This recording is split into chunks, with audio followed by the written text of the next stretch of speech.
wabarakatuh.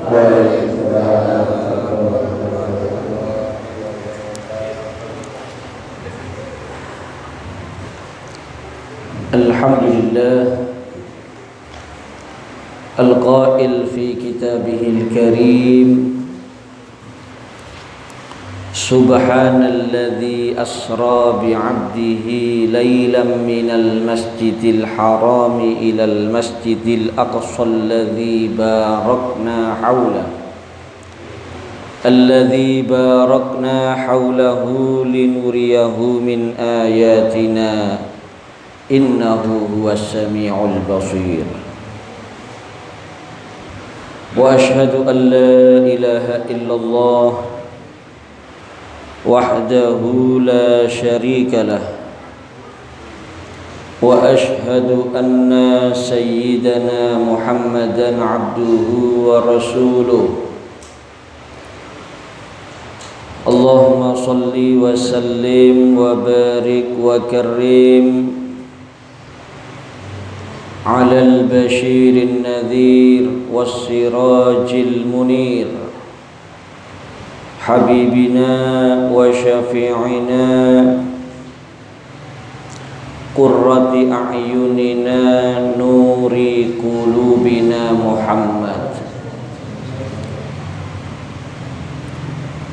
وعلى آله وأصحابه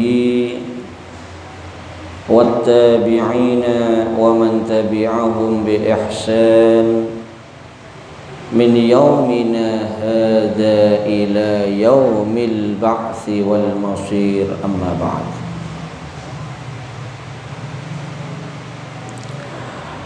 رب اشرح لي صدري ويسر لي أمري واحلل عقدة من لساني يفقهوا قولي. Yang saya hormati dan saya muliakan para asatid, segenap takmir Musalla Al-Ikhlas dan hadirin hadirat yang dirahmati Allah Subhanahu wa taala. Alhamdulillah, pertama-tama kita panjatkan rasa syukur kehadirat Allah Subhanahu wa taala. Malam hari ini kita bersama-sama dikumpulkan oleh Allah Subhanahu wa taala di dalam majlis yang kita yakin penuh dengan barokah. Sholawat serta salam kita haturkan dan kita hadiahkan kepada junjungan kita, teladan kita, Nabi besar Muhammad sallallahu alaihi wa alihi wasallam. Hadirin dan hadirat yang saya hormati dan saya muliakan, malam hari ini bertepatan dengan malam 27 Rajab, di mana di malam inilah Nabi kita Muhammad sallallahu alaihi wa alihi wasallam diisrakan dan dimi'rajkan oleh Allah Subhanahu wa taala sebagai bukti yang sangat nyata dan jelas bahwasanya beliaulah makhluk yang paling tinggi derajatnya di sisi Allah, makhluk yang paling agung, makhluk yang paling mulia di sisi Allah Subhanahu wa taala. Oleh karena itu di malam hari ini, kalau biasanya kita pengajian rutin baca kitab Bidayatul Hidayah, maka kita malam hari ini bersama-sama kulon jenengan niat ngerayaaken memperingati Isra dan Mi'rajnya Nabi besar Muhammad sallallahu alaihi wa alihi wasallam, dengan tujuan agar kita bisa mengambil hikmah, mengambil pelajaran, mengambil ilmu dan mengambil manfaat daripada kejadian Isra Mi'raj tersebut para hadirin. Karena memang di dalam Isra dan Mi'rajnya Nabi kita Muhammad SAW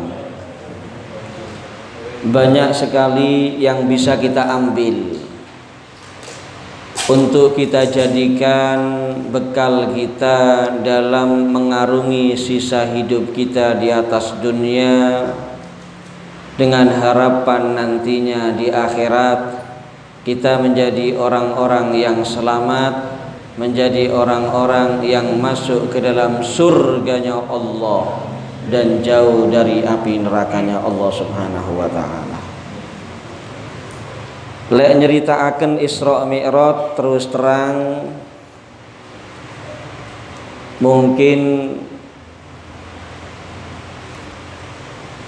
5 jam belum tentu selesai. Karena niki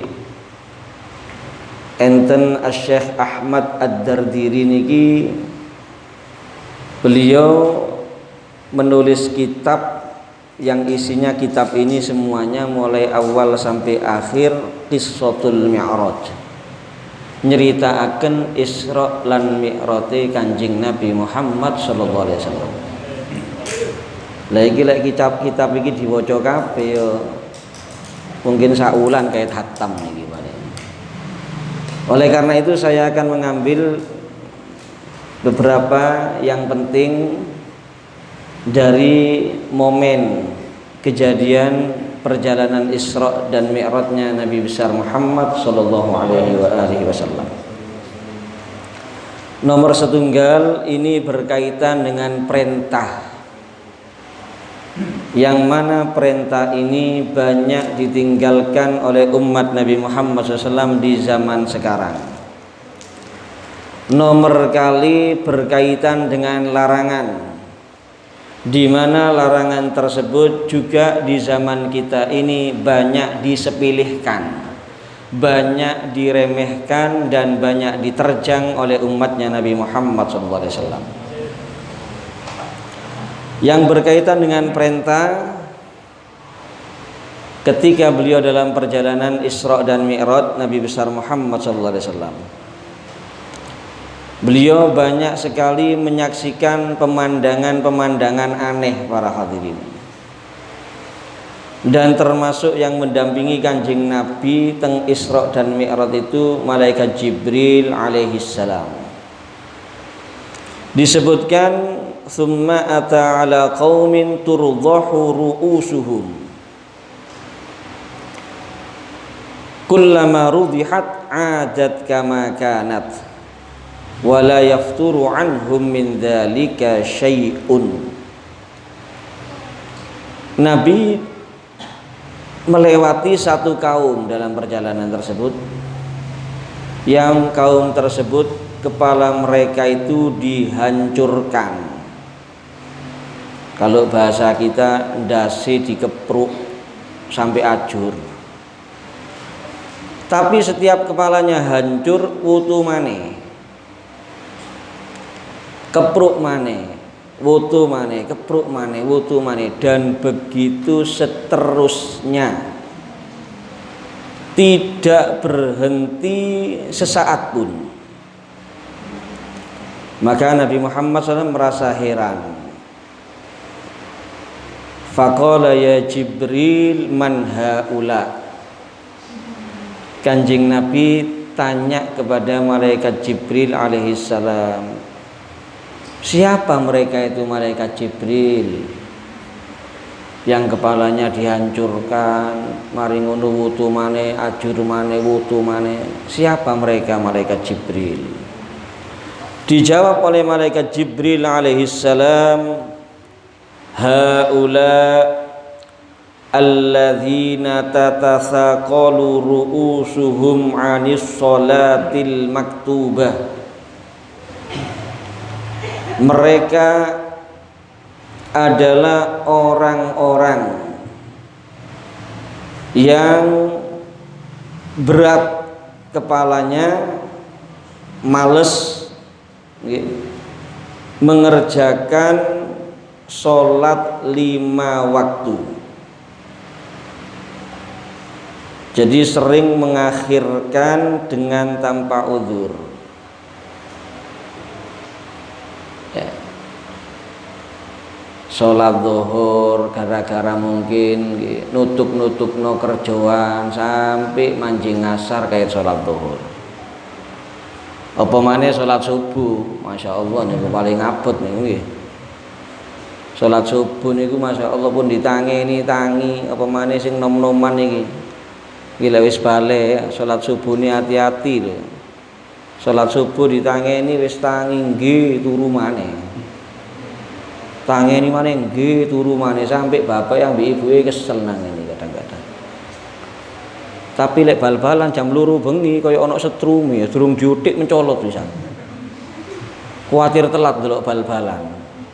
Salat disepilino, salat dientengno. Lu hati-hati niki lho. Isra Mi'raj niki termasuk niki ulang tahunnya salat ini.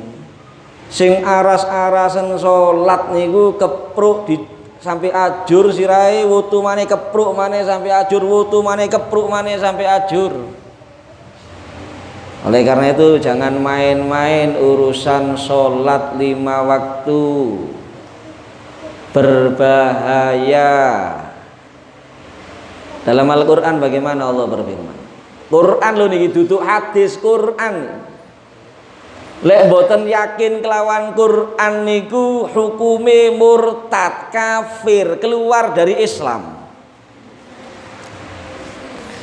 Dalam Al-Quran bagaimana?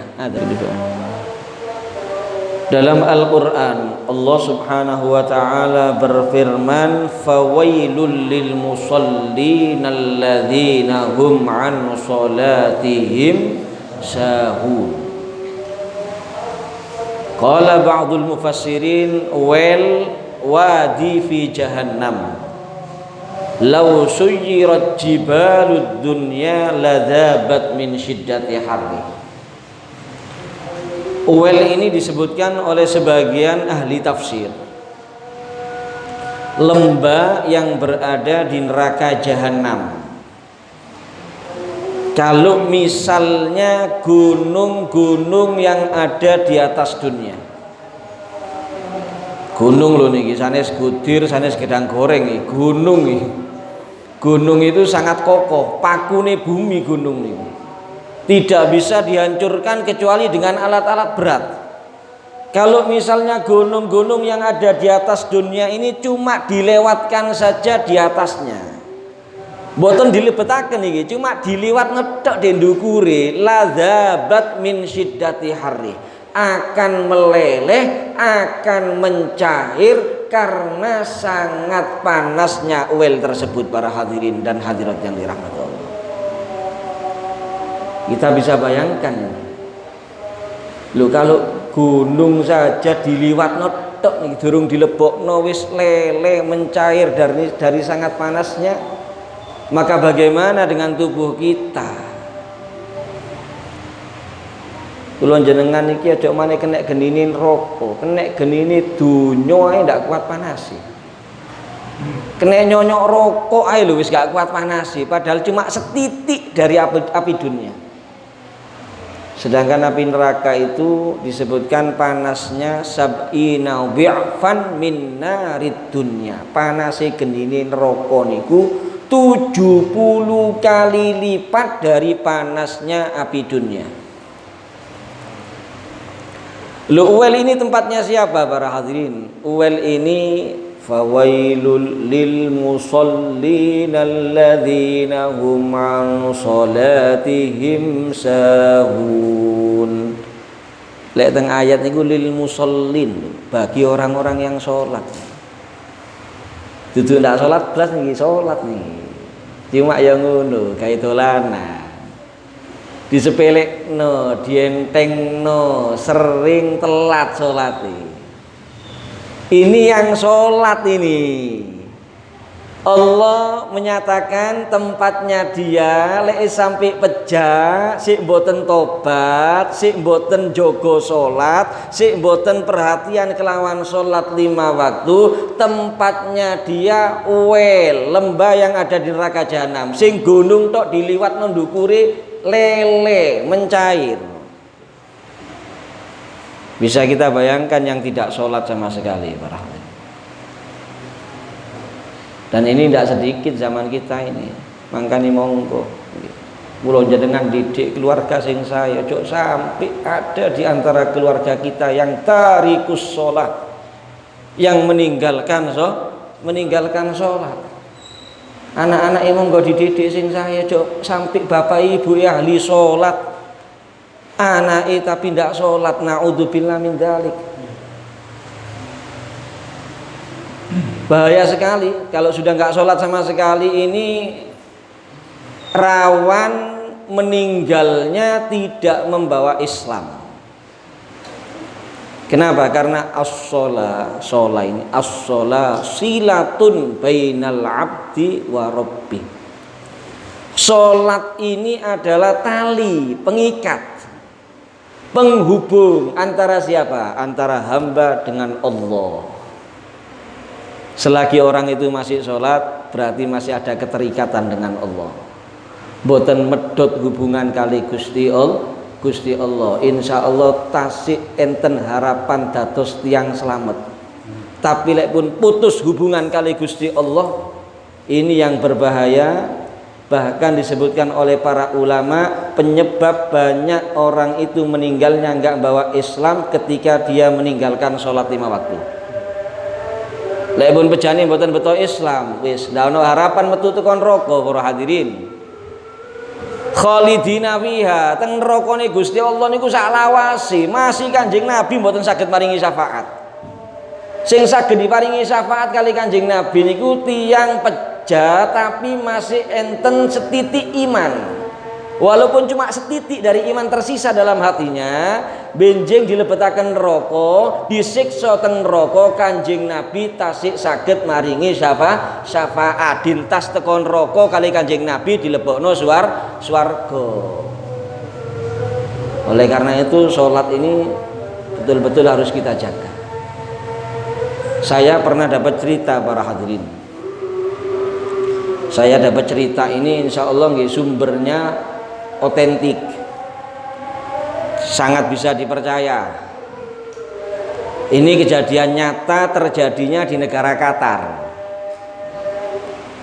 Ada seorang pemuda, usianya baru 18 tahun, rambutnya hitam pekat, kulitnya putih kemerah-merahan, ganteng, umur 18 tahun pejah. Karena jenenge mati lah ndak ngenteni sepuh dhisik ah. Lek pun wayahe ya mati masih sik enom, wong durung lahir mati yo akeh kok.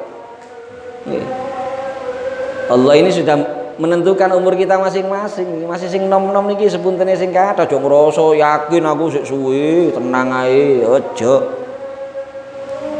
Karena wong kate mati ku ndak iso didelok potongane. Nggih, kadang-kadang potongane ndak kate mati, tapi mati dadak. Ono sing potongane kate mati wis gak sadar, puluhan tahun sik urip. Ono. Wis gak iso badhe peturon tok. Mangane wis pun disonden, puluhan tahun sik diparingi urip. Kenapa? Karena memang belum waktunya memang. Belum nyampe ajalnya para hadirin. Oleh karena itu yang namanya mati ini harus selalu ada depan mata kita. Walaupun kita sehat walafiat, kuat, mangan enak, ngombe enak, turu enak, jangan pernah merasa masih lama. Niki umur 18 tahun pejah nih. 18 tahun pejah. Sak mantune dek kubur, bapak ini kiangsal tilpun. angsal telepon maringi info lei anak ini ku pejah akibat diracun oleh seseorang. Namine tiang sepuh nggih sayang kali anak mboten trimo. Lapor polisi njaluk kuburan anaknya ini untuk dibongkar. Ya, mayit si anak dikeluarkan kembali dari kuburnya dan dilakukan otopsi. Apa benar akibat diracun atau tidak? Subhanallah. Niki lari mlebet kuburan tasik 3 jam. Tasik 3 jam mlebet kuburan. Umure nggih tasik 6 niki sik 18 tahun, anggap lek balene 15 tahun ya sik kae 3 tahunan ngono balene.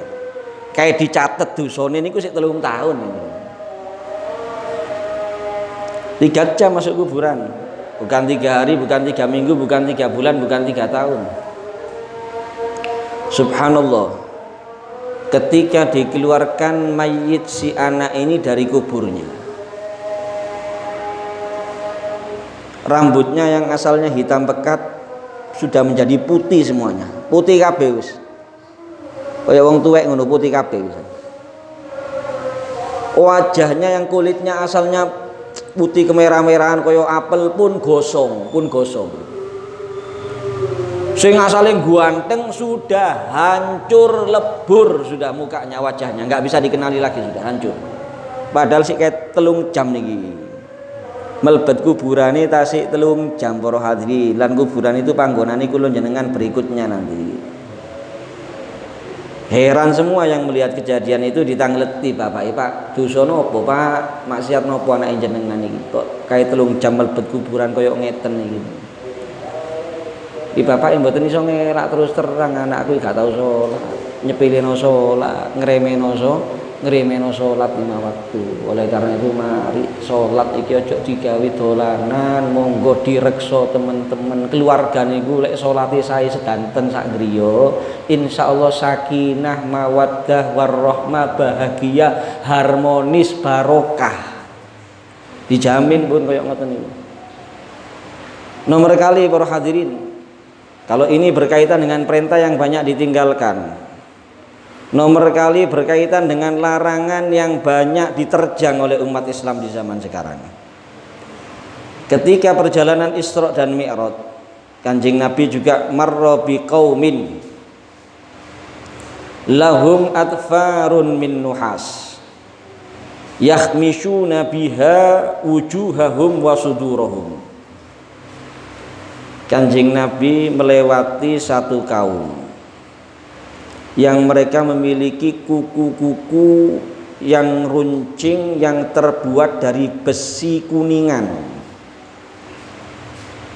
Kemudian mereka mencakar-cakar wajahnya sendiri dan dadanya sendiri. Ini jelasnya kelocoran keting. Kukunya runcing terbuat dari besi kuningan, mari ngono dicakari dewi, raine dicakari, dodone dicakari dewi. Kanjeng Nabi heran, tanglet teng malaikat Jibril. Faqala man haula ya Jibril. Siapa mereka itu malaikat Jibril? Dijawab oleh malaikat Jibril, haula alladzina ya'kuluna luhuman nas wa yaqauna fi a'radihim. Mereka itu adalah orang-orang yang hobinya di dunia makan daging manusia, alias nopo niku makan daging manusia, doyan ghibah, doyan ngerasani, doyan menggunjing orang lain, membuka aibnya orang lain, juga mencaci maki dan menghina orang lain. Dan ini Masya Allah, zaman sak mangkin iki dianggap itu lumrah, itu biasa. Ngilokno wong biasa, ngenyek wong biasa, menghina orang biasa, mencemooh orang biasa, ngerasani niku dianggap lumrah biasa, ndak kadek wedi ngerasani zaman sak mangkin. Padahal kita lihat bagaimana akhlaknya Nabi kita Muhammad SAW. Tidak pernah keluar satu kali pun dari mulutnya Rasulullah SAW kata-kata yang tidak baik. Kanjeng Nabi niku la yaqulu wa la yaf'alu illa ma'rufa. Niku Kanjeng Nabi Muhammad SAW. tidak pernah berkata dan tidak pernah berbuat kecuali semuanya kebaikan. Niku akhlaki Kanjeng Nabi Muhammad sallallahu alaihi wasallam. Oleh karena itu para hadirin, jangan disepelekan lidah kita ini.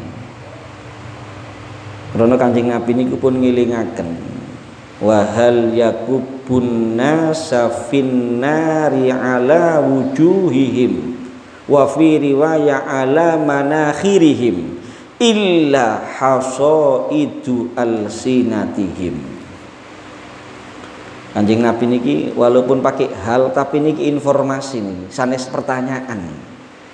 Dawuhe Kanjeng Nabi, bukankah besok banyak manusia tersungkur masuk ke dalam neraka, tidak lain dan tidak bukan karena hasil panen lisan mereka dan lidah mereka sewaktu di atas dunia. Oleh karena itu mari lebih baik kita basahi dengan zikrullah, kita basahi dengan istighfar, kita basahi lidah kita dengan sholawat kepada Nabi Muhammad, kita basahi dengan bacaan Al-Quran. Kalau nggak bisa diam, itu lebih aman.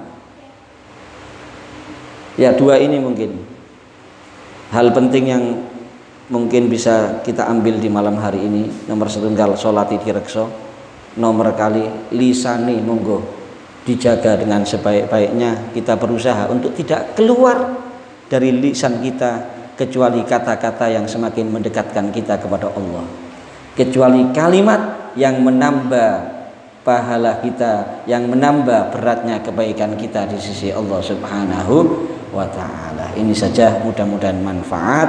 Kurang lebihnya mohon maaf. Kita mohon kepada Allah, mudah-mudahan Allah berikan keberkahan kepada kita dalam sisa bulan Rajab, keberkahan kepada kita semuanya di bulan Sya'ban, lan muga-muga kula jenengan sedanten orang-orang yang kita cintai, khususnya tiyang sepuh. Ya, kalau masih hidup mudah-mudahan mereka semuanya dipanjangkan umur oleh Allah, sehat wal afiat, saged nututi Ramadan lan menangi ulan Ramadan, lan mudah-mudahan kula jenengan sedanten termasuk mangke di bulan Ramadan orang-orang yang sukses meraih malam Lailatul Qadar. Dan kita mohon kepada Allah, Ramadan yang akan datang ini mudah-mudahan bukan Ramadan terakhir bagi kita para hadirin hadirat. Mudah-mudahan kula jenengan tasik diparingi kesempatan kali Gusti Allah dalam Ramadan berikutnya fi khairin wa lutfin wa afiyah. Amin ya rabbal alamin. Amin ya rabbal alamin. Jika ada kata-kata yang kurang berkenan, wal afu minkum. Assalamualaikum warahmatullahi wabarakatuh. Doa tibanya mana? Doa tiba Maulid tiba enggak ada.